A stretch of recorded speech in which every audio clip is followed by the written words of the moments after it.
국민의힘에는 배신자 계보가 있습니다. 유승민 전 의원, 그 다음에 이준석 전 대표, 그리고 최신 버전이 이제 한동훈 전 대표예요. 그 배신자 뭐 계보라고 하는데 그 민주당 할 얘기 아니고요. 지금 이낙연 대표 지금 뭐 하고 있습니까? 밖에서. 그 전에 손학규 대표, 이낙연 대표, 심지어 당대표 했던 분들 다 쫓아냈던 거 아닙니까? 배신자 계보는 우리가 그렇게 안 하는데 그런 프레임 씌우게 하면 끝이 없습니다. 그렇기 때문에 제가 그 말씀.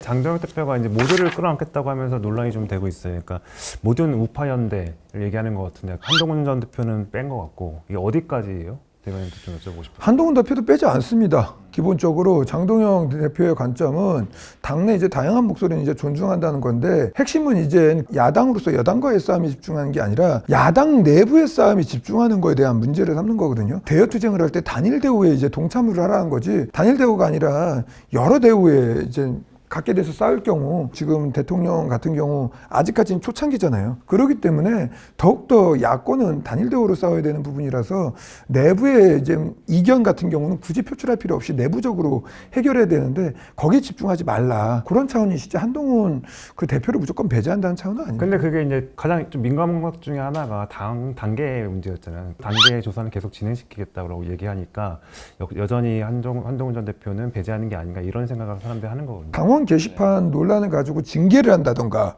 아니면 이걸 가지고 정치 세명을 끊으려고 한다던가 이러한 얘기들이 나온다면 그때는 그 논의를 할 수 있는데 그 당원 게시판 같은 경우는 이제 대다수의 당원들 이제 어쨌든 당이라는 거의 주인은 당원이잖아요. 그리고 그 당대표도 이제 당원으로부터 위임을 받은 거기 때문에 그거에 대해서는 좀 이제 깔끔하게 해결을 해달라는 게 당원 대부분의 의견이었기 때문에 그거에 대해서 조사를 하는 거는 조사하는 것이고 국민의힘 같은 경우는 지금 오랜만에 지금 또 당무감사를 진행하고 있거든요. 아직은 그냥 조사 단계고 그냥 그 당원들이 궁금해한 내용들을 갖다가 밝히겠다는 차원이시지. 조사 안 할 수 없다. 네, 그럼요, 그거는. 한동훈 전 대표 지방선거 때는 어쨌든 단체장은 안 나간다 그랬고 재보선에 대해서는 뭔가 나갈 수 있을 걸로 이제 보이는데 과연 국민의힘에서 공천을 줄까?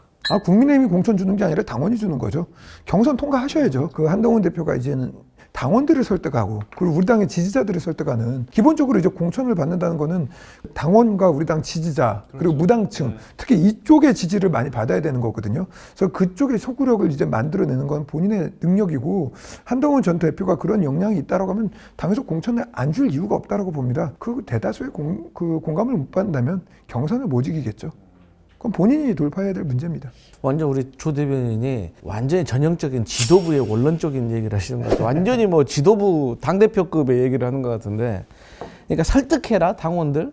사실 그거는 좀 공허하고 무책임해요. 지도부에서 느꼈을 때 설득 못했는데 그러면 어쩔 거야. 뭐 그렇게 네. 책임을 그 질 수가 전형적인 지도부의 이제 권리 행사죠, 일종의. 근데 이제 물론 제가 객관적인 입장에서 봤을 때 국민의힘에는 배신자 계보가 있습니다. 근데 그 중에 첫 번째가 원조가 유승민 전 의원, 그 다음에 이준석 전 대표, 그리고 최신 버전이 이제 한동훈 전 대표예요. 그런데 이제 유승민 전 의원 같은 경우는 이제 시간이 많이 흘렀고 이제 새로운 배신자들이 생기다 보니까 좀 많이 희석된 경우도 있어요. 근데 너무 이제 정치 일선에서 멀어져 버린 것 같고 이준석 같은 경우는 많이 배신자였는데 죽도록 싸우다가 어쨌든 이번에 대통령 선거를 기점으로 어느 정도 당내에 이준석도 끌어안아야 된다라는 컨센서스는 좀 이루어진 것 같아요. 근데 이제 한동훈과 관련해가지고는 이제 여전히 진행 중인 것 같아요. 이제 적극 지지층에서는 이제 한동훈에 대한 분노는 절정으로 가고 있는 관계이기 때문에 한동훈 전 대표가 당원을 설득해서 경선을 통과해서 공천을 받는 것은 쉬워 보이지는 않는다. 그러면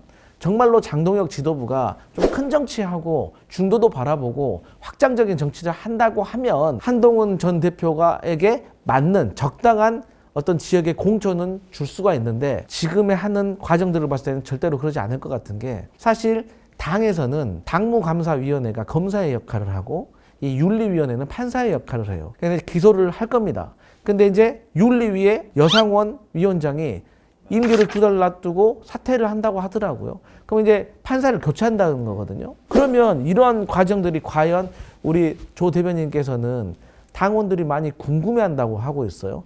저도 궁금해요, 사실. 그런데 얼마나 국민의힘 당원들은 궁금하겠어요. 그런데 결과가 나왔어. 무결점, 무흠결이게 아니라고 한다고 하면 그러면은 한동훈 전 대표를 어떻게 해야 돼요? 뭐 피치 못하게 이제 징계를 하게 되고 이 징계를 하는 과정 속에서 공천도 당연히 못 받게 될 것이고 한동훈 대표 만약에 당원권 정지를 받게 된다고 하면 그러면은 당에 있을 수가 있겠습니까? 그 배신자 뭐 개보라고 하는데 그 민주당 할 얘기 아니고요. 지금 이낙연 대표 지금 뭐 하고 있습니까? 밖에서. 그 전에 손학규 대표, 이낙연 대표, 심지어 당대표 했던 분들 다 쫓아냈던 거 아닙니까? 배신자 개보는 우리가 그렇게 안 하는데 그런 프레임 씌우기 하면 끝이 없습니다. 그렇기 때문에 제가 그 말씀은 안 드리겠고요. 전 당무감사위원을 제가 한 2년 정도 해봤거든요. 윤리에서 뭐 징계를 할지 뭐 경고를 할지 모르겠어요. 결론이 나오게 되면 그다음부터 이제 정치적 행위거든요. 그 국민의힘 같은 경우 홍준표 전 대표가 그 대선을 나왔어요. 그럴 수 있었던 이유가 시너지 효과를 내는데 홍준표 대표가 필요하다. 당지도부에서 징계를 면소해 준 적이 있습니다. 그걸 통해서 본인이 후보가 된 적이 있거든요. 그렇다면 한동훈 대표를 끌어안는 게 지선에 도움이 된다라고 하면 공정한 경선을 할 수 있는 기회를 줄 것이고 여러 가지 가점들이 있습니다. 당대표 하면 몇 점의 가산점이 있고 뭐 그리고 뭐 여론 뭐고 이런 것들이 있는데 그런 것들을 기반으로 해서 저는 경선에 붙일지 단수를 줄지 모르겠지만 한동훈 대표가 우리 당의 시너지 효과에 분명히 영향을 줄 수 있다라는 걸 갖다가 앞으로 선거에 임박하면 임박할수록 나타날 거라고 봅니다. 그렇기 때문에 그런 부분들을 벌써 예단할 수는 없고 우리가 한동훈 대표는 무조건 배제다. 이렇게 하는 쪽은 아니니까 좀 지켜보시죠. 알겠습니다. 아직 6개월 남았기 때문에 또 무슨 일이 어떻게 생길지 몰라요.